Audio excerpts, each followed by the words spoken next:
Existe um momento em que todo regime descobre uma verdade incômoda. Não é mais temido, não é mais amado e, pior, já não é mais acreditado. Nesse ponto, helicópteros, soldados e tribunais especiais viram apenas cenário, porque o que entra em colapso não são os tanques, é a história que eles contavam sobre si mesmos. É exatamente esse instante, silencioso, quase invisível, que marca o começo do fim. Quando a população escuta o velho discurso, mas já não sente nada. Na Venezuela, esse estalo não aparece em decreto nem em manchete oficial. Aparece em piadas de rua, em olhares desconfiados, em filas de supermercado onde ninguém repete o slogan do governo. O chavismo, que por anos vestiu a roupa de redenção popular, começou a soar como propaganda repetida demais, um comercial que já não vende o produto. O poder continuava lá, formalmente intacto, mas a cola emocional que ligava povo e regime começou a se desfazer. Esse é o ponto de partida, não o colapso econômico, não a hiperinflação, não as sanções, mas o exato segundo em que a narrativa oficial de justiça social, soberania e revolução eterna passou a ser percebida como fachada. Você vai ver ao longo deste vídeo como pequenas rachaduras narrativas se somam até formar uma fratura irreversível dentro do próprio cérebro do chavismo. E é a partir daí que todas as outras crises deixam de ser acidentes e passam a parecer consequência lógica de um projeto que perdeu o controle da própria história. Por trás de todo líder que ocupa o palanque, existe alguém que desenha a engrenagem que mantém o palanque de pé. No chavismo, essa figura não é apenas um conselheiro técnico ou um quadro burocrático. É alguém que sabe onde estão os botões institucionais que podem ser apertados para assegurar lealdade, punir dissidências e remodelar instituições. É nesse espaço que entra Cília Flores, não como coadjuvante, mas como uma espécie de engenheira-chefe do sistema.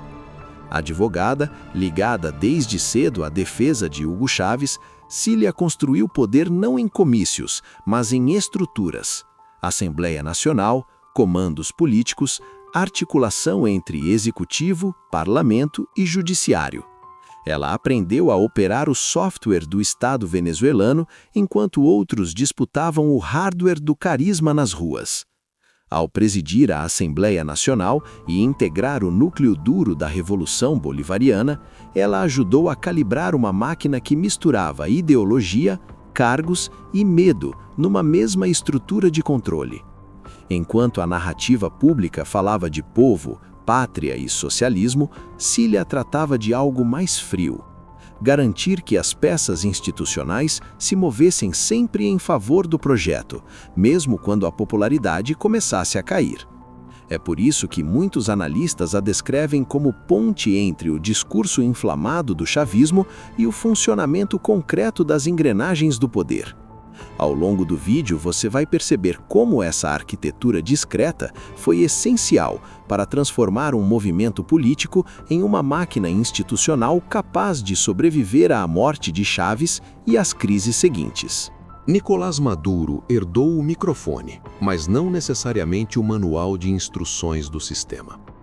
Sua figura foi moldada como continuidade simbólica de Chávez, o ex-motorista, o sindicalista, o herdeiro ungido pela narrativa revolucionária. Cília Flores, por outro lado, não precisava desse verniz popular. Seu papel era outro: garantir que, atrás da figura de Maduro, a estrutura continuasse funcionando, redistribuindo poder, cargos e proteção a quem ainda apostasse no regime. Esse arranjo cria um modelo clássico de poder dual: o rosto e o cérebro, o discurso e a arquitetura, o homem que fala para a câmera e a mulher que negocia com juízes, generais e chefes de partido. Maduro encarnava o nós contra eles nos palanques, enquanto Cília trabalhava para que esse nós continuasse unido por interesse, medo e expectativa de impunidade. É justamente nessa divisão de funções que o chavismo sobreviveu ao trauma da sucessão. Enquanto a militância tentava se acostumar com a figura de Maduro, o núcleo institucional seguia sob a influência da mesma engenheira política. Só que um arranjo assim tem um preço. Quando o rosto público começa a se desgastar internacionalmente, a arquitetura nos bastidores vira alvo de atenção de investigadores, sanções e denúncias externas. Ao longo do vídeo, você vai ver como essa simbiose entre Maduro e Cília, que parecia uma fortaleza, acabou se transformando em uma vulnerabilidade estratégica, expondo o coração do sistema a cortes e tribunais que o regime não controlava mais. No início, o chavismo se vendia como ruptura, contra a velha política, contra as elites tradicionais, contra o sistema. Com o tempo, ele deixou de ser o discurso contra o sistema para se tornar o próprio sistema. A revolução, que começou como narrativa insurgente, consolidou-se como burocracia, ocupação do parlamento, remodelagem do judiciário, reconfiguração das forças armadas, tudo para garantir que qualquer mudança de governo deixasse de ser uma possibilidade real. Esse movimento é crucial. Quando uma revolução vira estrutura, ela passa a depender menos de votos e mais de mecanismos internos de reprodução de poder. O parlamento deixa de ser arena de disputa e vira correia de transmissão. O judiciário perde autonomia e se transforma em barreira contra a responsabilização de aliados. Os militares, por sua vez, se tornam sócios do regime, seja em cargos, negócios ou esquemas paralelos. O chavismo deixa de ser apenas uma ideologia e passa a operar como uma malha de interesses cruzados, cimentada por benefícios e proteção. O detalhe mais importante é que quando essa estrutura se consolida, qualquer tentativa de contestá-la passa a ser enquadrada como ameaça existencial. Não é mais oposição, é inimigo da pátria.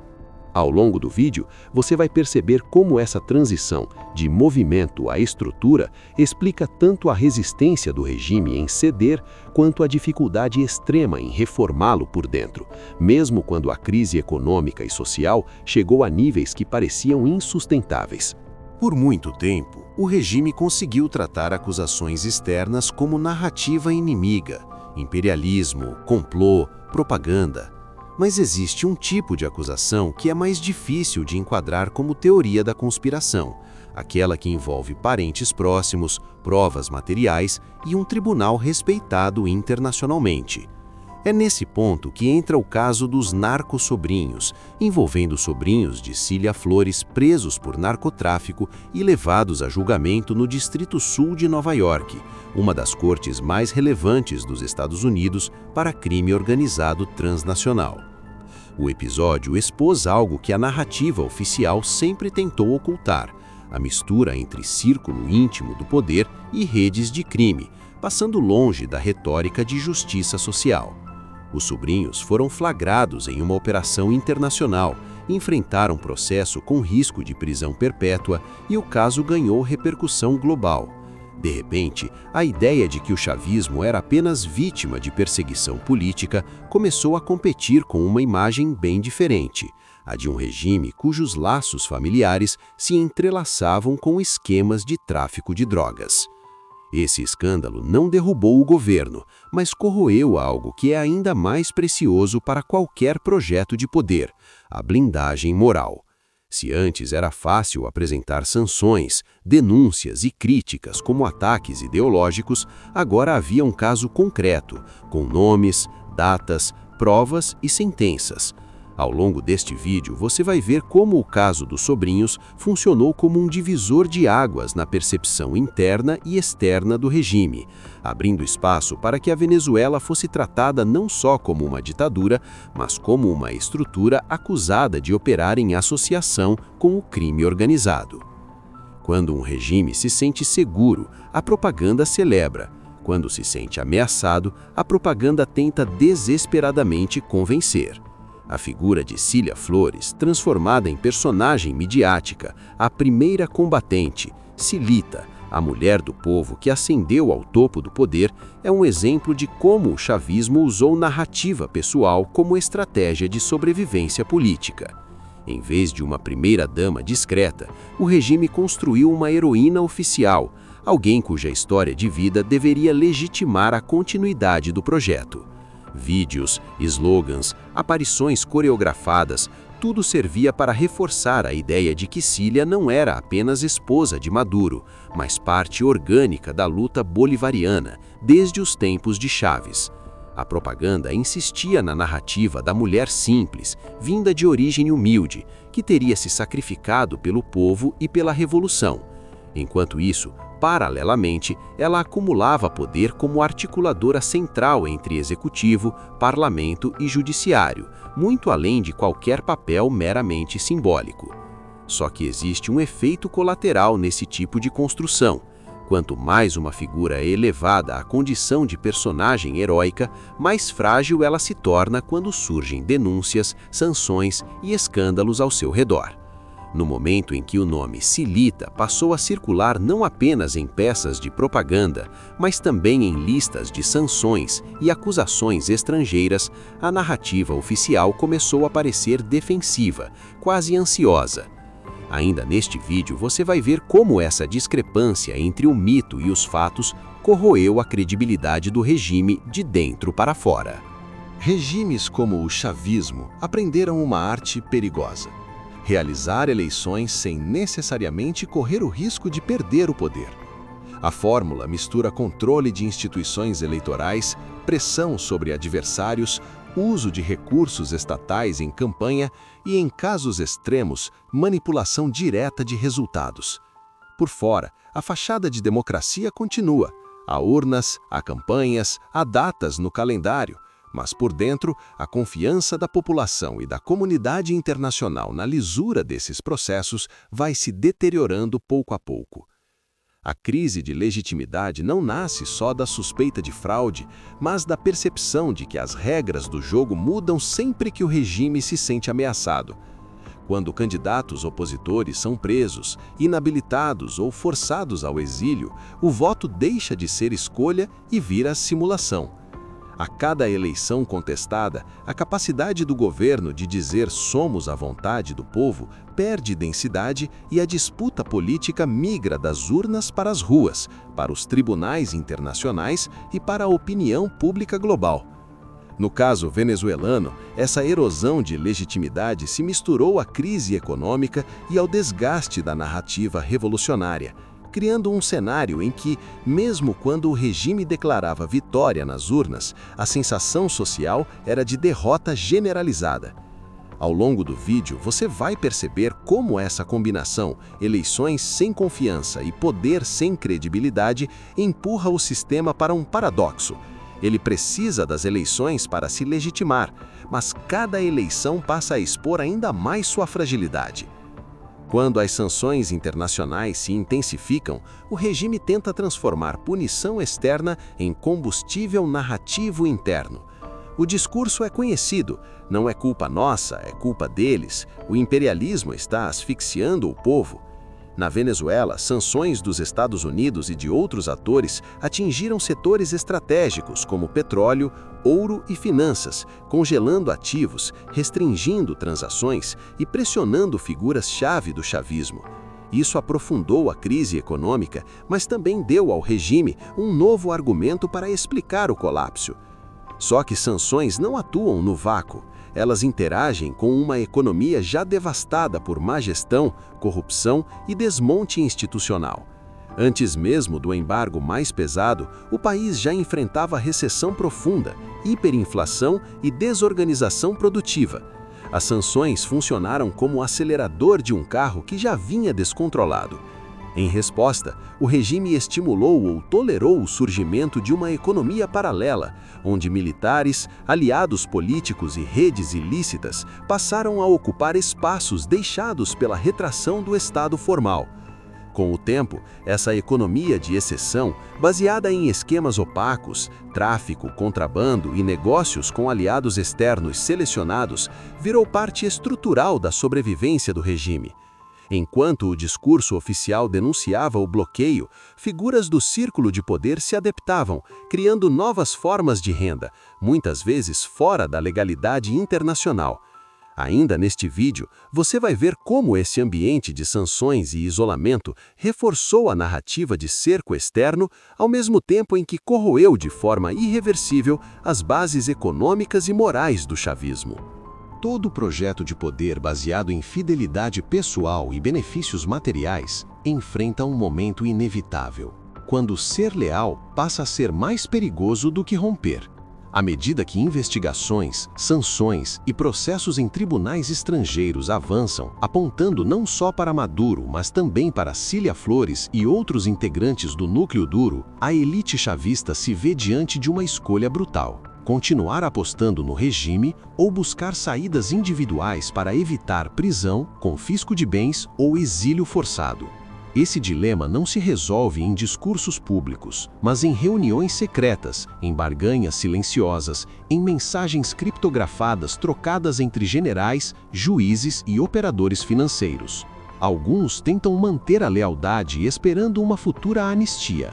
Outros cogitam colaborar com investigações ou negociar proteção em outros países. A coesão interna, que por anos foi sustentada por medo e recompensa, começa a se fragmentar quando a perspectiva de punição real se torna concreta. É nesse ponto que o cérebro do chavismo entra em curto-circuito. O cálculo racional de sobrevivência passa a competir com a ideologia, com a narrativa de resistência e com as promessas de lealdade eterna. Ao longo do vídeo, você vai ver como esse dilema, lealdade ou sobrevivência, funciona como gatilho para atitudes imprevisíveis dentro do regime, de traições discretas a tentativas desesperadas de endurecer ainda mais o sistema, mesmo que isso só adie o inevitável. Derrubar líderes é sempre mais simples do que reconstruir instituições. Mesmo que o chavismo, tal como conhecemos, entre em colapso completo, o rastro que ele deixa na Venezuela é profundo. Uma economia destruída, um tecido social ferido, instituições desacreditadas e uma cultura política marcada pela desconfiança. O fim de um regime não apaga décadas de aparelhamento, medo e corrupção. Ele apenas abre um espaço perigoso, onde tudo pode ser reconstruído ou repetido sob outro nome. O pós-regime exige algo que nenhum decreto consegue produzir de um dia para o outro: confiança. Será preciso redesenhar o sistema de justiça, redefinir o papel das Forças Armadas, reconstruir a credibilidade do processo eleitoral e, talvez o mais difícil, oferecer algum tipo de justiça que não seja só vingança. Sem isso, o risco é que novas lideranças usem o trauma deixado pelo chavismo como combustível para versões atualizadas do mesmo modelo de poder concentrado. No fim deste vídeo, a pergunta que fica não é apenas como o chavismo virou uma estrutura acusada de operar como organização criminosa, mas o que a trajetória do chavismo revela sobre qualquer projeto político que se vende como salvação. A resposta não está só na Venezuela. Ela fala sobre a natureza do poder em si, sobre o momento em que a narrativa deixa de convencer, sobre o custo de transformar uma promessa de justiça em máquina de autoproteção. E é justamente esse espelho, mais do que o caso específico, que torna essa história tão incômoda para muita gente em vários lugares do mundo. No fim, a pergunta que fica não é só o que aconteceu com a Venezuela, mas o que acontece com qualquer sociedade quando aceita que um projeto de poder se coloque acima da lei, da verdade e da própria realidade. Se você quer continuar explorando histórias em que a narrativa oficial desmorona e o que sobra é a anatomia nua do poder, vale a pena se inscrever e ficar por aqui. Até o próximo vídeo.